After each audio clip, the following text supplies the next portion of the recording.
Hey everybody, today I'm going to be showing you my first crack at making an aluminum melting furnace. So this first design is super basic. All it is an old charcoal chimney there on the right, and I've got a couple of bricks to hold things upright and then a couple of fire bricks on top of those to insulate from the regular bricks.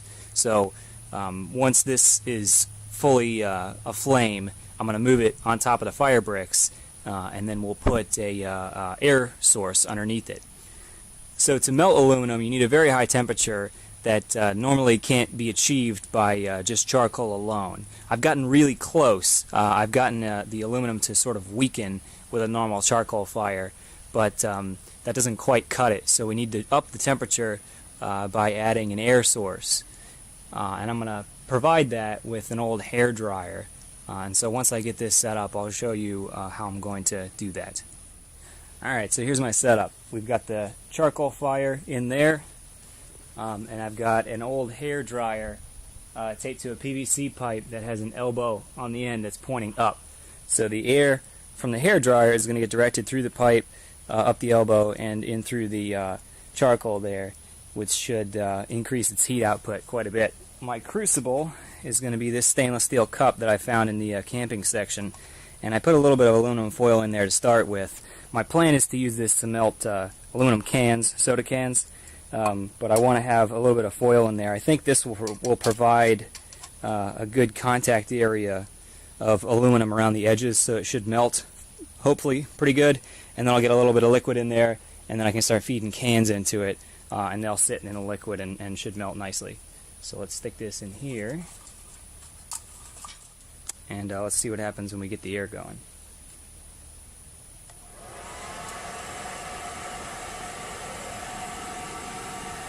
So this is the maiden voyage of this thing, so who knows if this is actually going to work or not. We'll find out. So we'll just keep this running for a bit until something happens, and I'll let you know. So about a second after I turned the video off, it immediately has melted the aluminum. This is pretty awesome. So I'm going to go grab some cans and throw them in and see what happens. You can see the bottom of this thing is red hot now, so let's start feeding cans in and see how this goes. Of course, it's going to burn off the label and the plastic on the inside as well.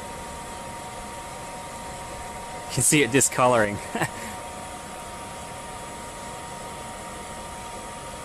And there it goes. Wow.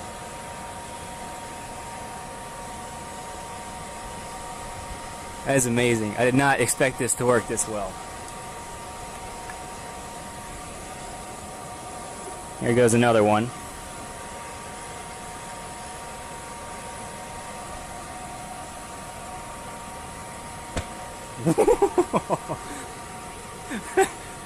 Okay, so I guess you got to be careful doing that.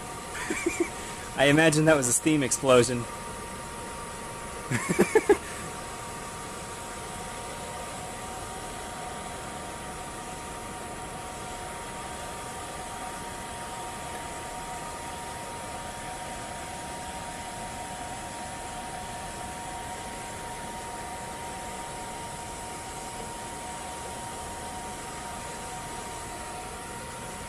So I'm just going to keep on feeding cans into this thing until I run out.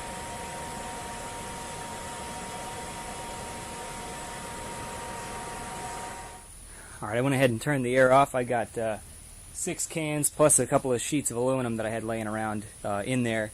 Now, it's all molten. So I'm going to take this and pour it into my mold over here, which is just a pie sheet basically. And I hit one side of it with a blowtorch to try to get rid of the non-stick coating. In case that did anything bad.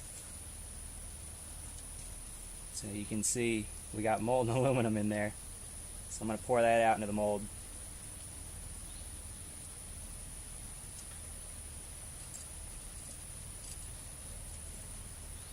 Quite a bit of slag from those cans, which is kind of what I expected. So here's my solidified blob of aluminum. I'm going to quench it in some water for no real reason except that I just can't wait to touch this thing. So here we go.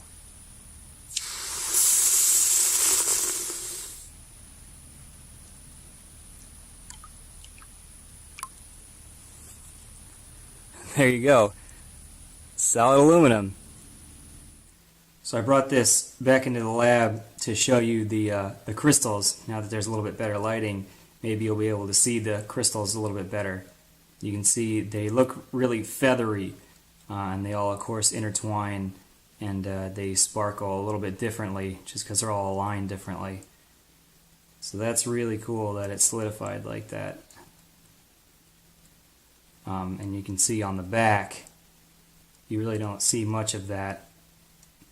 Now I'm betting because it cooled a lot faster, you know, because it's in contact with the metal surface, so that's going to draw a lot of the heat away. And you see there's some feathery regions on the sides. So like I said before, this is an incredibly simple design, and you can see that it's already sort of fallen apart. The hair dryer's kind of fallen out of the duct tape here, so I need to figure out a better way to secure that. And then, as I suspected, the elbow at the end is already getting scorched, so I'll have to replace that with a metal one, I imagine, and maybe put some insulation between that and the connector here. You can see there's quite a bit of slag left in there. I'll have to get that out once that fully cools. But all in all, I mean, this didn't hardly cost me anything. I had to go buy the cup was about $5. The piping was probably $8 or $9. The hair dryer was free. And the charcoal chimney was free too, because that was a gift, and it's old, so I'm not using it for anything else anyway. So I'm fairly amazed that this was actually able to do the job. But there you go. Hope you enjoyed. Thanks for watching.